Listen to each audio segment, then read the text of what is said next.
Assalamualaikum warahmatullahi wabarakatuh. Baiklah, perkenalkan nama saya Trinovi Aini. Saya dari kelas Akidah Filsafat Islam 3B, Fakultas Usuluddin, Universitas Islam Negeri Sultan Syarif Kasim Riau, Pekanbaru. Baiklah, di sini saya akan membahas materi tentang salah seorang tokoh sufi terkemuka di Baghdad abad ketiga Hijriah, yaitu Sarri As-Sakhoti. Di sini saya akan membahas 4 item. Yang pertama, biografi. Yang kedua, pendidikan. Yang ketiga, pemikiran. Dan yang terakhir yaitu ajaran. Pertama, biografi dari Syekh Sarri As-Sakhoti. Nama lengkap dari Syekh Sarri As-Sakhoti adalah Abu Hasan Sarri bin Al-Mughalis As-Sakhoti.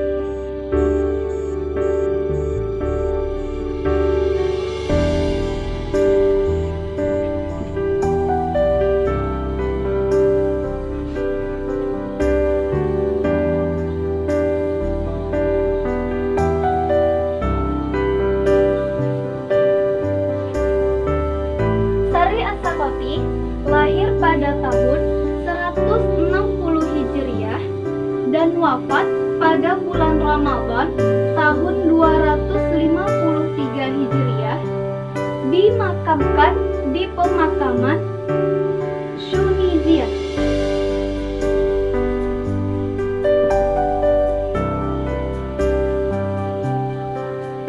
Sarri As-Sakhoti merupakan seorang tokoh sufi terkemuka di Baghdad yang pertama kali membahas mengenai ilmu hakikat,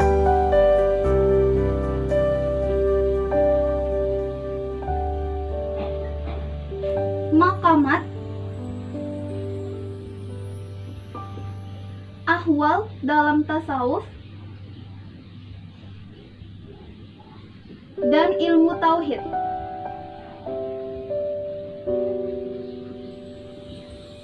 Di kota Baghdad.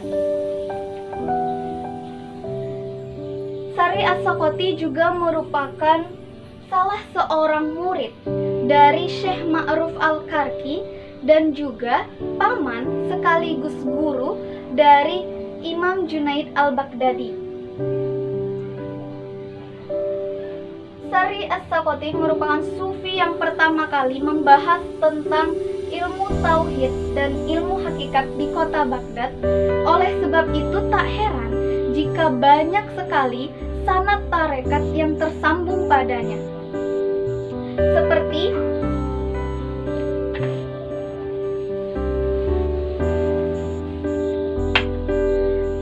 tarekat Samaniyah,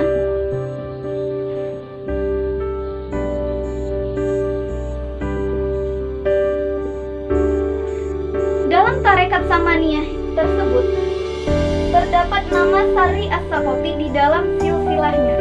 Menurut versi masyhur tahun 1995, di dalam silsilah tarekat Samaniyah terdapat nama Syekh Sarri As-Sakhoti. Berikut akan saya utarakan silsilahnya sampai kepada nama Syekh Sarri As-Sakhoti.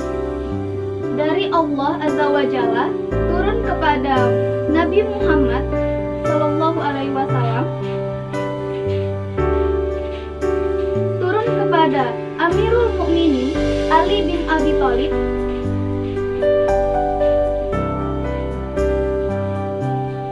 radhiyallahu anhu, turun kepada Hasan Al-Basri,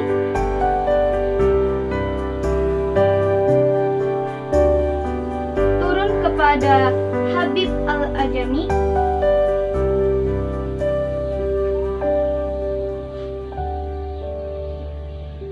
kepada Daud Al-Tai,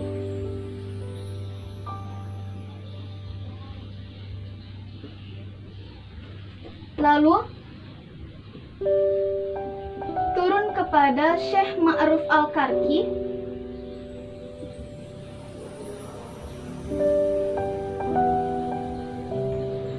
lalu turun kepada Syekh Sarri As-Sakhoti.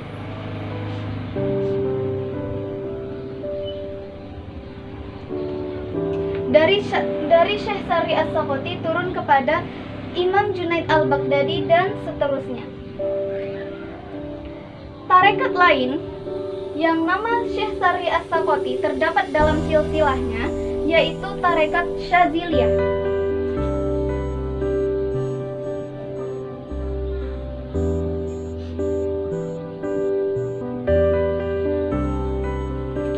Tarekat Syaziliyah ini memiliki pengaruh besar terhadap dunia Islam.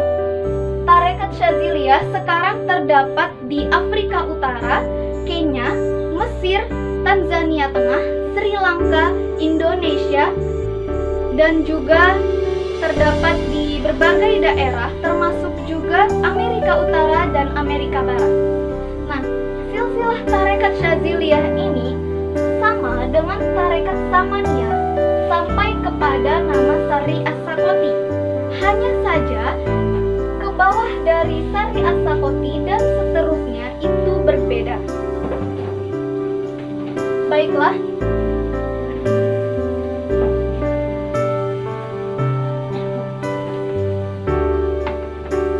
Selanjutnya, pendidikan dari Syekh Sari As-Sakoti.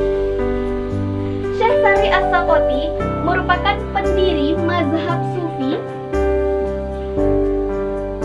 di Baghdad.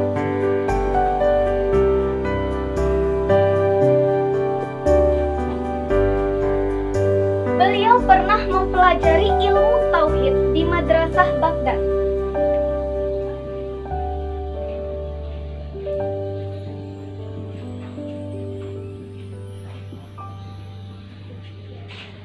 Syekh Sari As-Sakoti juga merupakan seseorang yang ahli dalam bidang keilmuan. Di antaranya ilmu hadis, ilmu tasawuf, ilmu fikih, ilmu kalam,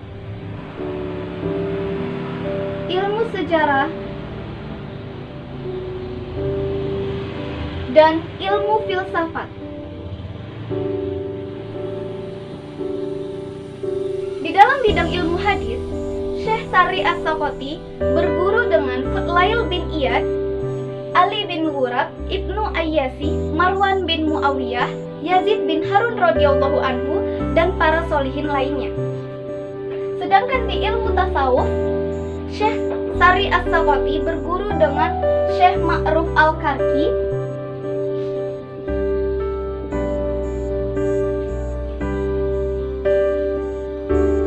dan sezaman dengan Al-Muhasibi dan Bishr bin Haris Al-Hafi. Sari As-Sakoti juga pernah mendapatkan latihan pengetahuan akademik dan ajaran tasawufnya disusun berdasarkan pengetahuan akademik dan dikembangkan sesuai dengan prinsip-prinsip tafsir ayat-ayat suci. Dan juga Imam Junaid Al-Baghdadi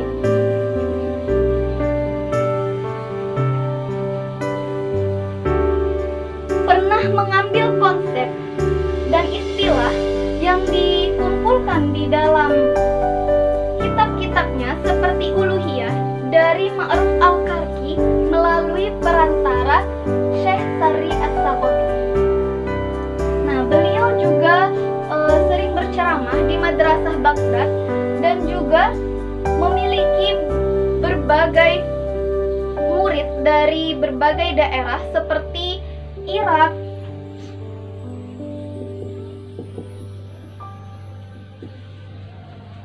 Khurasan, dan Syria. Di antara murid-muridnya yang terkenal yaitu Imam Junaid Al-Baghdadi, Abu Husain An-Nuri,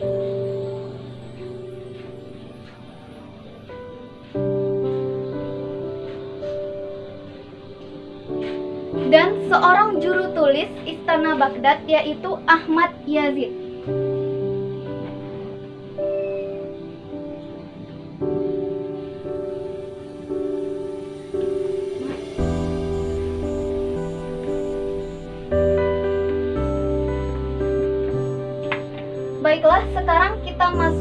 kepada pemikiran. Ada begitu banyak pemikiran yang disumbangkan oleh Syekh Sari As-Sakoti kepada kita semua.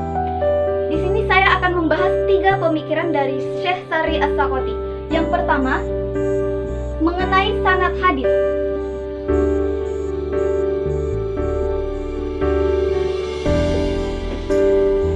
Para sejarawan Sufiyah menegaskan bahwa Syekh Sari As-Sakoti tidak meriwayatkan hadis dan tidak banyak hadis yang diriwayatkan darinya. Sebuah hadis disebutkan kepada Syekh Sari As-Sakoti, lalu ia berkata, hadis bukan termasuk bekal kubur. Dalam hal ini beliau terpengaruh oleh Bishr al-Hafi.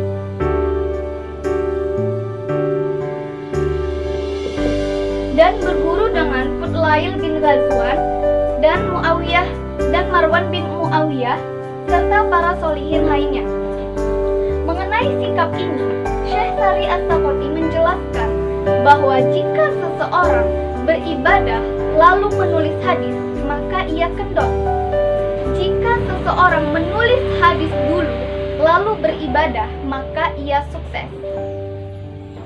Pemikirannya yang kedua mengenai tasawuf dan maqam.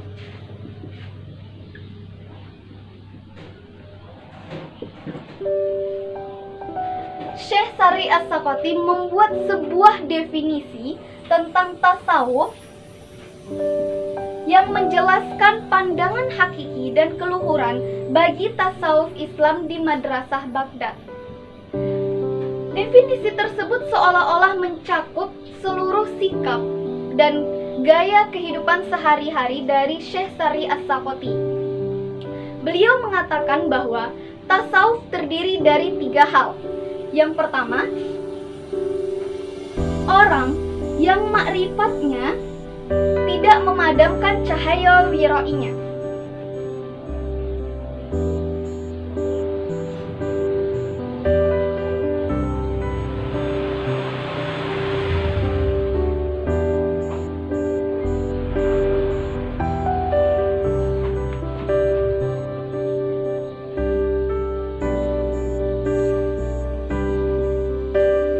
Yang kedua, tidak berbicara dengan batin yang bertentangan dengan lahir Al-Quran dan hadis.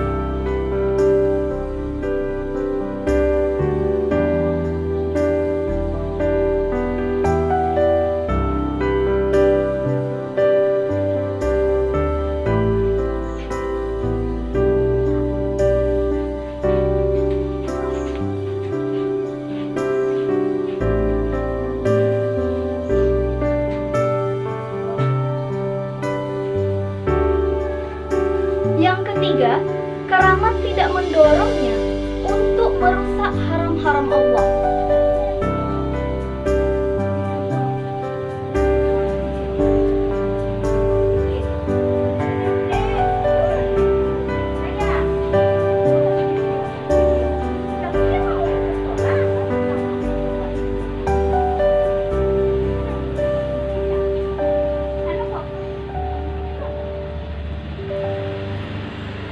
Oke, maksud dari ucapan yang pertama adalah makrifat sufi tidak merusak wirai. Merusak di sini maksudnya adalah makrifat menyebabkan sufi tidak mengindahkan lahirnya syariat. Orang-orang yang mengaku dirinya sufi, beberapa orang yang mengaku dirinya sufi beranggapan bahwa orang yang makrifat tidak lagi mukallaf. Syekh Sari As-Sakoti memperingati kita dari orang-orang seperti ini yang disebut Al-Fahr Ar-Razi sebagai sekte mubahiyah. Maksud ucapan yang kedua hampir sama dengan ucapan yang pertama, yaitu ilmu batin tidak akan berharga selama tidak ada sanadnya dari lahir syariat. Maksud ucapan yang ketiga adalah bahwa sufi merupakan orang yang terfitnah oleh makrifatnya. Dia tidak menyukai makrifat dan tidak berkeyakinan bahwa dia maksum atau tidak mungkin salah. Jika sufi berkeyakinan demikian, maka ia telah tergelincir dan melakukan maksiat. Nah, pemikirannya yang ketiga yaitu mengenai jalan pintas menuju surga.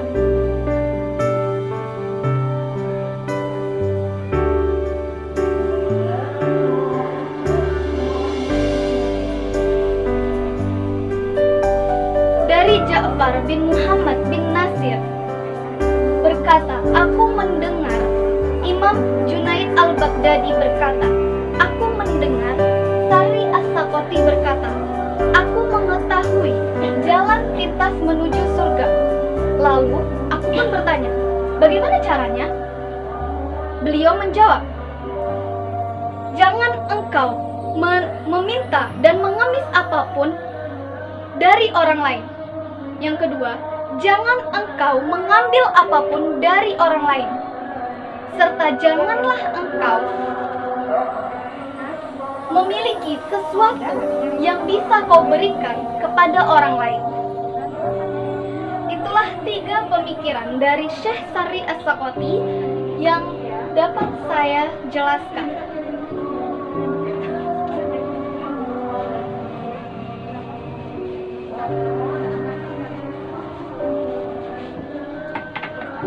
Selanjutnya kita masuk kepada ajaran. Begitu banyak nasihat dari Syekh Sari As-Sakoti yang kita bisa ambil pelajarannya dalam kehidupan sehari-hari kita. Yang pertama, tentang kezuhudan dan kedermawanan.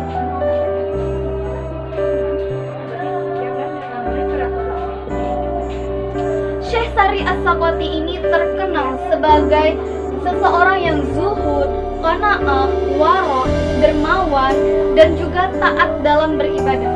Bahkan dikatakan bahwa beliau tidak pernah keluar rumah kecuali untuk beribadah. Nah, ada sebuah kisah mengenai kezuhudan dan kedermawanan dari seorang Syekh Sari As-Sakoti yang juga menjadi awal dari perjalanan dia menjadi sufi. Syekh Sari As-Sakoti sendiri mengakui bahwa perjalanan spiritualnya itu karena keberkahan dari doa Syekh Ma'ruf Al-Karki. Nah, dalam kitab Syiaru A'lami An-Nubala karya Az-Zahabi, di situ dijelaskan bahwa Syekh Sari As-Sakoti mengatakan, qala fahadzal ladzi ana fihi min barakati ma'rufin. Zuhud dan tarekat sufi yang kudapat saat ini merupakan salah satu keberkahan Ma'ruf Al-Karki. Jadi kisah ini bermula pada saat Habib Ar-Ra'i lewat di depan toko Syekh Sari As-Sakoti. Lalu Syekh Sari As-Sakoti memberikan sesuatu kepada Habib Ar-Ra'i untuk disampaikan kepada masyarakat miskin. Lantas Habib Ar-Ra'i pun mendoakan Syekh Sari As-Sakoti, semoga Allah memberkahimu. Setelah mendengar doa dari Habib Ar-Ra'i, Syekh Sari As-Sakoti bahwa hatinya merasa tidak lagi tertarik pada dunia ini. Keesokan harinya, saat Syekh Sari As-Sakoti sedang menjaga tokonya, beliau melihat ada seorang wanita yang telah memecahkan wadah yang sedang dibawanya karena terlepas dari genggamannya. Wanita tersebut pun langsung menuju ke toko Syekh Sari As-Sakoti untuk membeli wadah yang baru. Namun pada saat melakukan pembayaran, Syekh Sari As-Sakoti menolak dan memberikan wadah itu secara cuma-cuma. Melihat kejadian langka tersebut, Syekh Ma'ruf Al-Karki langsung datang ke toko Syekh Sari As-Sakhoti bersama seorang anak yatim dan meminta Syekh Sari As-Sakhoti untuk memberikan pakaian kepada anak yatim tersebut.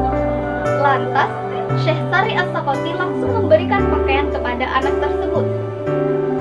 Setelah melihat kesolehan dan kedermawanan dari seorang Syekh Sari As-Sakhoti, lantas Syekh Ma'ruf Al-Karki pun mendoakan Syekh Sari As-Sakhoti, "Baghadallahu ilaika dunya." Semoga Allah menjadikanmu orang yang membenci dunia dan melepaskanmu dari pekerjaan ini. Setelah mendengar doa dari Syekh Ma'ruf Al-Karki tersebut, maka mudahlah jalan bagi Syekh Sari As-Sakhoti untuk meninggalkan dunia ini, meninggalkan seluruh harta kekayaannya dan memilih jalan kesufian. Nah, ajarannya yang kedua yaitu mengenai kekuatan terhebat.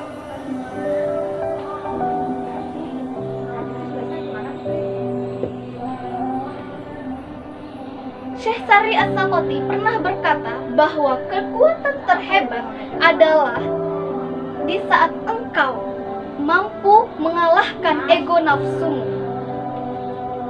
Barang siapa yang mampu mengendalikan adab diri, barang siapa yang tidak mampu mengendalikan adab diri, niscaya dia tidak akan mampu mengubah pribadi orang lain. Barang siapa yang taat pada orang yang kedudukannya lebih tinggi daripadanya, maka bawahannya akan mematuhinya. Ajarannya yang ketiga yaitu mengenai kejujuran.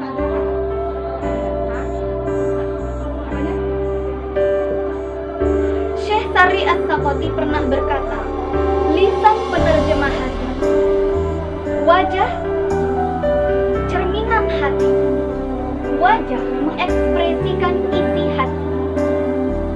Maksud dari ucapan beliau adalah, jika seseorang bercerita, maka lihatlah ekspresi wajahnya.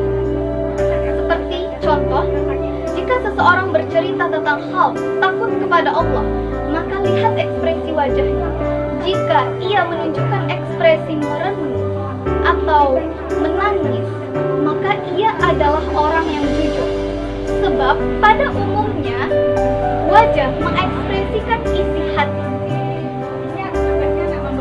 Ajarannya yang keempat tentang mengkonsep waktu.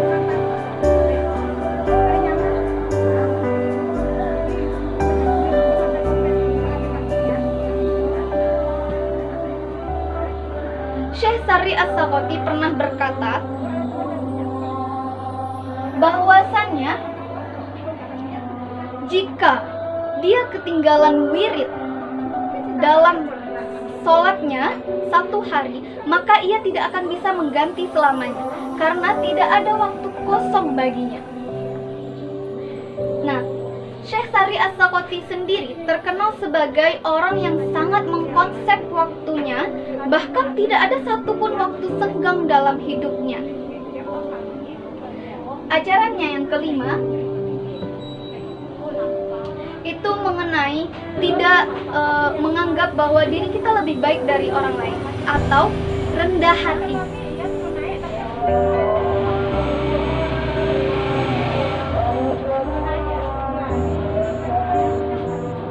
Sari As-Sakhoti pernah berkata bahwa aku tidak pernah meyakini bahwa diriku lebih mulia dibanding orang lain. Lalu orang bertanya, tidak termasuk pula pada para muhandis? Beliau menjawab, meskipun pada para muhandis. Nah, maksud dari perkataan Syekh Sari As-Sakhoti tersebut adalah, janganlah kalian merasa lebih tinggi daripada orang lain, meskipun pada para pelaku dosa besar. Terlebih jika mereka telah bertaubat. Karena tidak akan ada yang tahu bagaimana keadaan seseorang saat nyawa dicabut.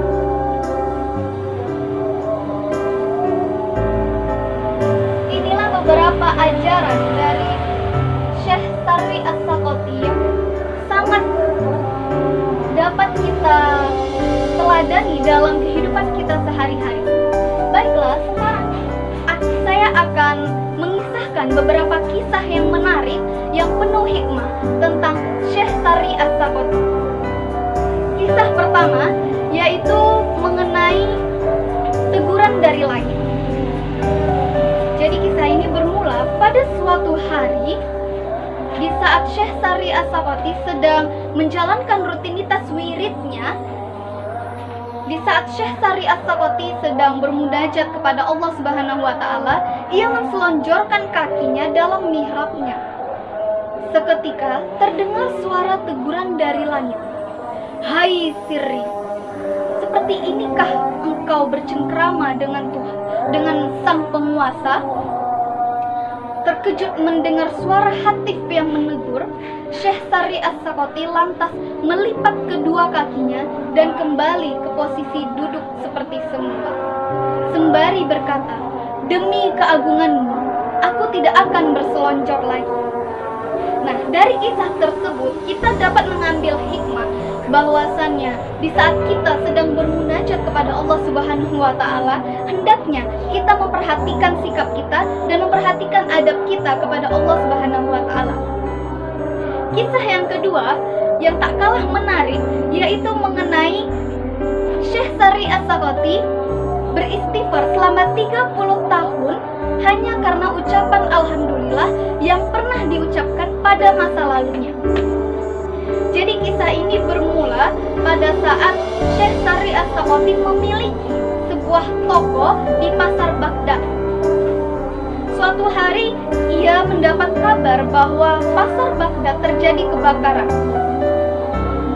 Lantas Syekh Sari As-Sakoti langsung menuju ke pasar Baghdad untuk memastikan apakah tokonya terbakar ataukah tidak. Di perjalanan, Syekh Sari As-Sakoti mendapat kabar bahwa tokonya tidak terbakar. Lantas Syekh Sari As-Sakoti mengucapkan alhamdulillah bentuk syukur karena tokonya tidak terbakar. Namun tak lama kemudian Syekh Sari As-Sakoti berpikir, apakah hanya engkau yang ada di dunia ini? Meskipun tokomu tidak terbakar, bukankah toko-toko orang lain ikut terbakar? Syekh Sari As-Sakoti terus berpikir dan terus berbicara pada dirinya sendiri. Tidak adakah perasaan sedih di dalam hatimu menyaksikan musibah yang telah menimpa orang lain? Dari hal ini, Syekh Sari As-Sakoti mengambil sebuah hadis dari Rasulullah Shallallahu Alaihi Wasallam yang isinya, barang siapa yang menghabiskan waktu paginya tanpa memperhatikan kondisi kaum muslimin, niscaya bukanlah ia termasuk kaum muslimin.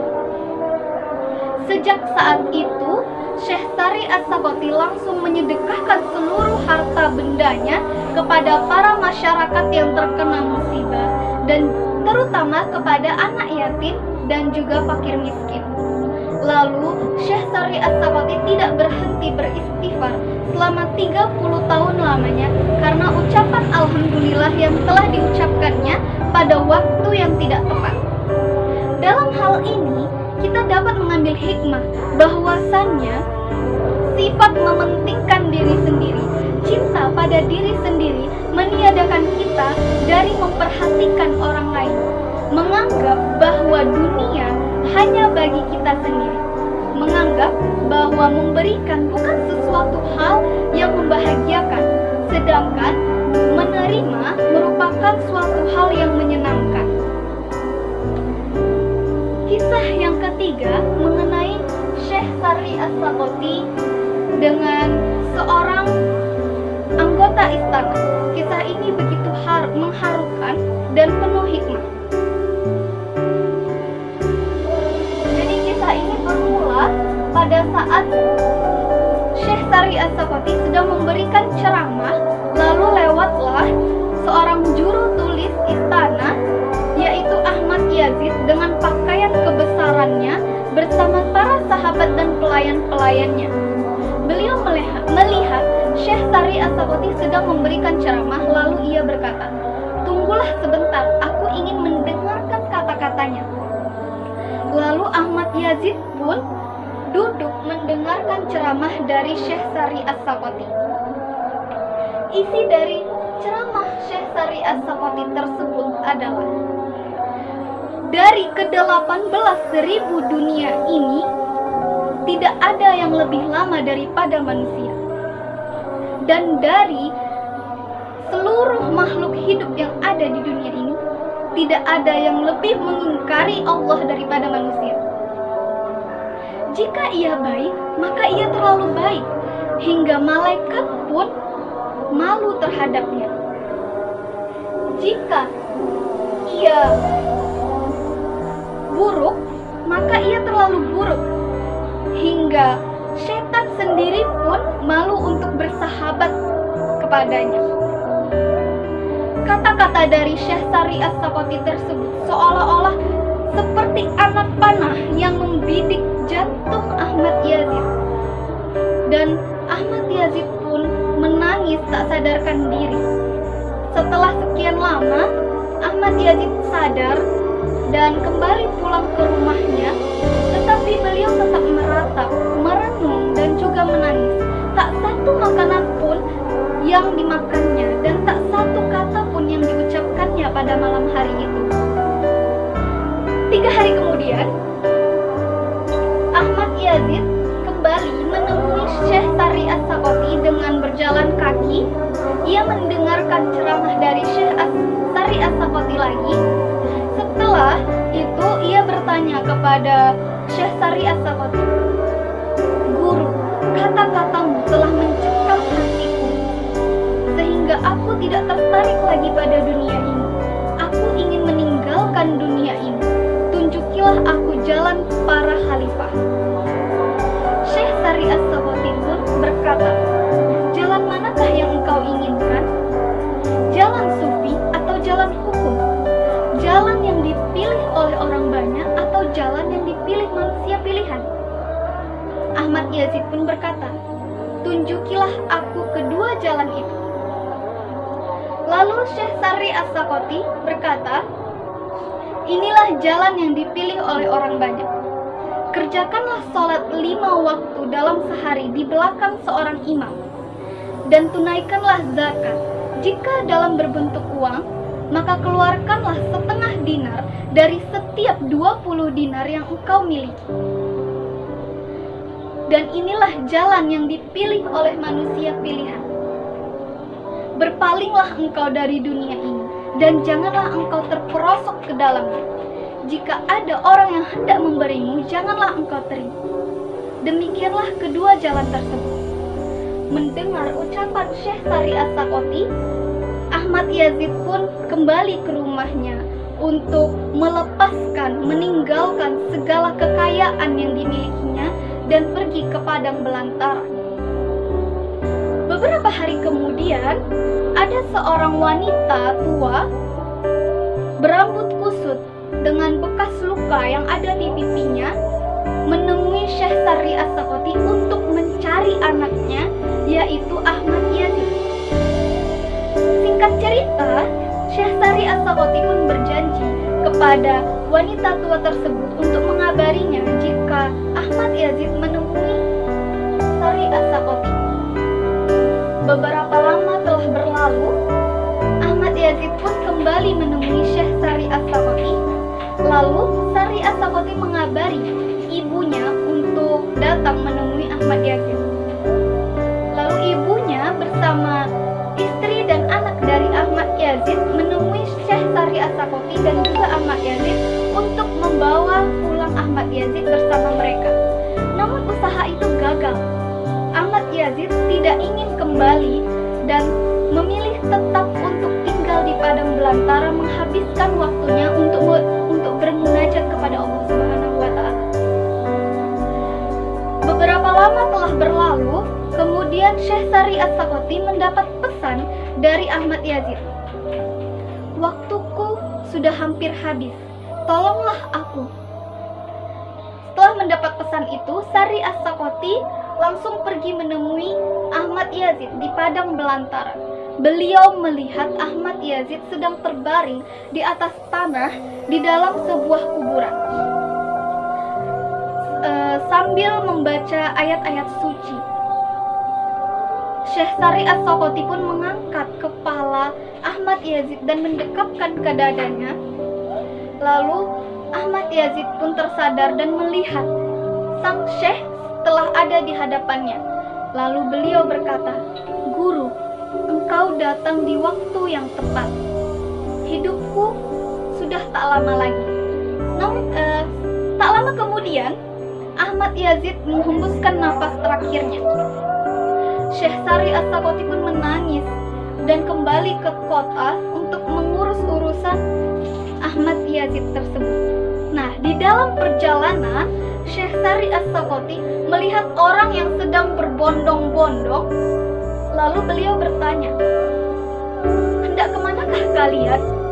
Mereka menjawab, "Kemarin malam terdengar suara dari langit. Barang siapa ingin mensolatkan jenazah sahabat kesayangan Allah, maka pergilah ke pemakaman Shunizia." Nah, itulah sebuah kisah yang sangat mengharukan dari Syekh Sari As-Sakoti dengan muridnya, yaitu Ahmad Yazid. Dari kisah tersebut kita bisa mengambil hikmah bahwasannya dunia ini adalah fana. Harta kekayaan yang kita miliki adalah fana. Orang yang kita cintai adalah fana. Bahkan diri kita sendiri juga fana. Oleh sebab itu, pada akhirnya kita hanya akan kembali kepada Sang Pencipta, yaitu Allah Subhanahu wa Ta'ala. Nah, yang terakhir, Syekh Sari As-Sakoti ini juga terkenal